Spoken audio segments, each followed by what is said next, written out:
Serum Beam!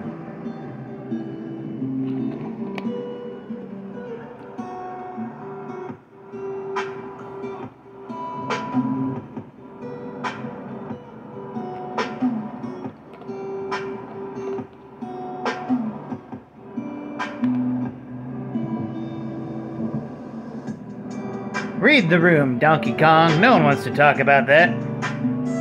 It's Comics and Shots, a completely improvised semi-comedic musing by Howard Stern's Mick the Nerd, aka YouTube and TikTok's Mick the Maverick, aka Mick the Man. Oh wait, aka blah blah blah blah blah, aka someone who's going to turn the volume a little bit down. Okay, that was a little loud. Bah. Yeah. Today's subject, Tini Howard and her works on Harley Quinn and Catwoman. Huh.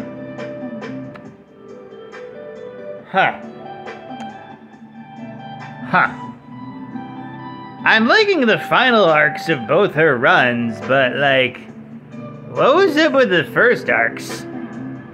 Like, Like, the first arc of Catwoman was okay, but also Valmont, dude was totally creepy. Then you got the prison part, and then led to the gang war. That was the whole thing. And Harley Quinn, too much at once, man. Too much at freaking once. Like, something about, like, the freaking Power family. What's her face? I don't know. And a multiversal investigator. Yeah. And Kevin sells her out to the cops. That didn't make any sense to anybody. But the final arcs that she's doing, 9 Lives of Catwoman, and Harley Quinn Supervillain Therapist, I don't know if that's the title, I'm just calling it that, are honestly quite a bit in character. 9 Lives of Catwoman, they're over the top, like crazy heist stories.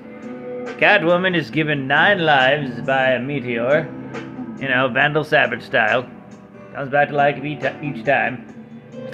And decides to go on all the heists that she couldn't do when she was mortal, because, you know, she would die. Now that she has extra lives, she can do those things.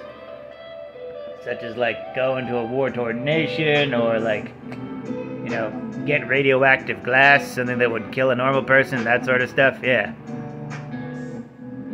And it's just weird because, like, when she, like, I feel Tini Howard is similar to Brian Michael Bendis.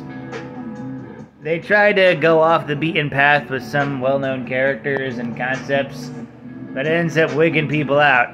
And at the very end, where they actually start being genre appropriate to the character, that's when the comic starts to feel right.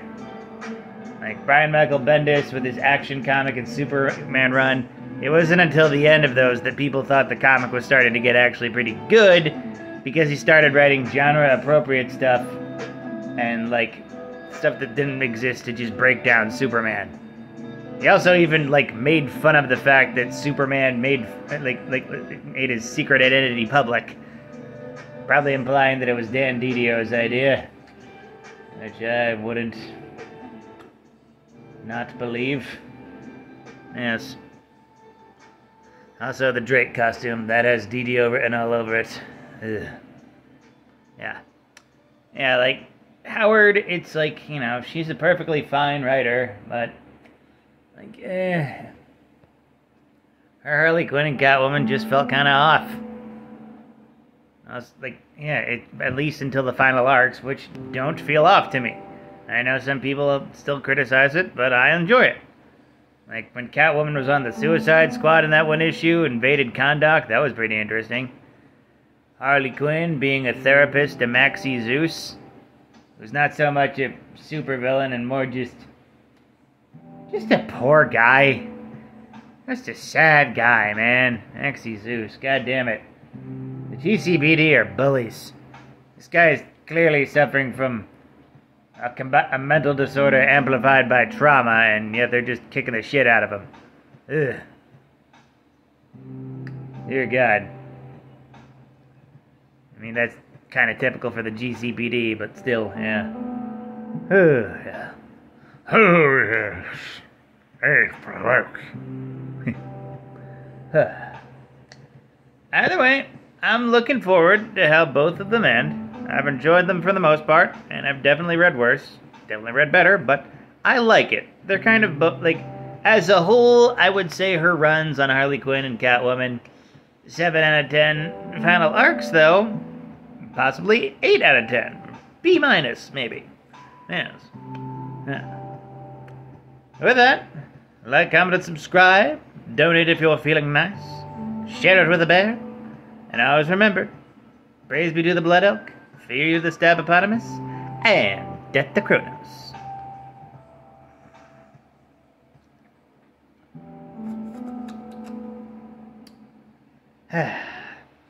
Still taking sips of the shots. Oh, my throat is sensitive, yeah. Have a night, folks.